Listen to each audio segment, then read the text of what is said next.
What challenges can multilingualism lead to? This depends greatly on the environment in which someone is multilingual, since when, and for what reason. Multilingualism becomes a challenge when one must live in an environment whose language is less well understood or spoken. One doesn't even have to think of flight/displacement. If a Spanish-speaking mother and a Japanese-speaking father have a child in Spain and decide to move to Japan when the child is of kindergarten age, then it will be a challenge for the child at the beginning to cope with the new linguistic environment and to get used to the new multilingual situation: Spanish, English, and Japanese at home and Japanese in kindergarten and otherwise in everyday life. Normally, however, people are well able to master such challenges. It probably depends most on whether pressure is exerted by parents or other caregivers or punishment is threatened.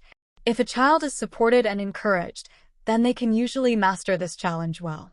A feeling of not belonging or belonging nowhere that many young people report, with whom I have spoken about their multilingualism since childhood and who have a similar biography, is usually based even more on their appearance and also on the fact that they have moved very often, for example, because their parents had to live in different regions for professional reasons.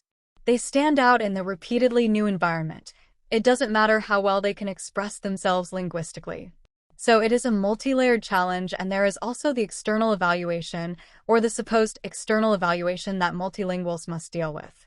Another example of multilingualism that many people will be able to understand: there are also many dialects in Germany, some of which differ greatly from the standard language. Basically, a child must then find their way in a new linguistic environment in kindergarten or school, that of the standard language, while at home or with grandma and grandpa perhaps only the dialect continues to be spoken. Children therefore move much more frequently in different linguistic spaces in which various demands are placed on them. What challenges did you experience with your multilingual children?